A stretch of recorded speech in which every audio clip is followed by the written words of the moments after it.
Kim Chu sa chikang hiwalay na sila ni Sian. Sa amin na lang muna yon.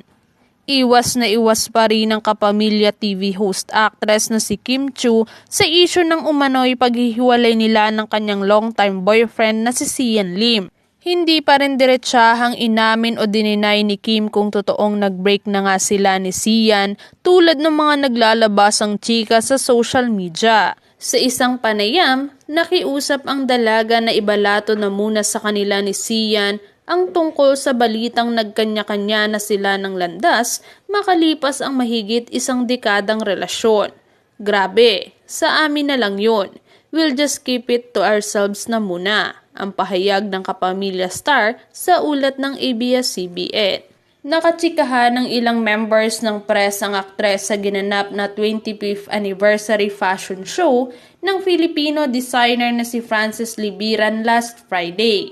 Bago ito, dininay ni Kim na naghiwalay na sila ng kanyang boyfriend matapos mapansin ng mga netizens na napakatagal na nilang hindi nagpo-post si Sian ng pictures nila together sa SOCMED. Ang huling pagkakataon na nagbahagi ang aktres ng mga litrato nila ni Sian sa IG at YouTube ay noon pang July 30, 2023. Ito yung pagbabakasyon nila sa Hong Kong. Sa IG post ni Kim noong July 16, makikita naman ang sweet moments nila ni Sian habang namamasyal sa Hong Kong. Nagkomento pa rito ang aktor ng, "Hala, parang first week nung nililigawan pa kita."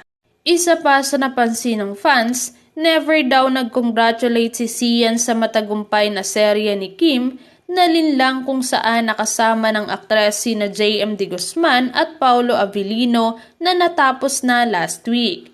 Ayon sa ilang netizens, isa si Sian sa mga nauunang bumati kapag may mga bonggang achievements si Kim, kaya feeling nila mukhang naghiwalay na nga ang magjowa. Ngunit may mga IG followers naman si Kim na nagsabing baka may pinagdaraanan lamang ang dalawa o posibleng laylo lang muna sila dahil may mga kanya-kanya silang bagong projects ngayon.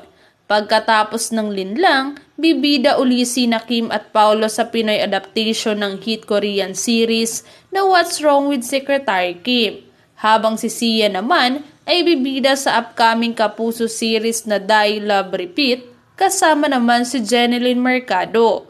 Samantala, nabanggit din ni Kim na wala siyang balak umalis ng Pilipinas ngayong holiday season. Mas gusto raw niyang makasama ang pamilya sa darating na Pasko at Bagong Taon. Komento naman ng ilang mga netizen, may project pa sila ni Paulo Avellino, kaya medyo umiispasyo ulit si Sian. After ng projects nila ni Paulo, travel ulit ang Kim C. Tama naman lalo na nasariwa pa. Perfect timing lang ang mosang wag atat.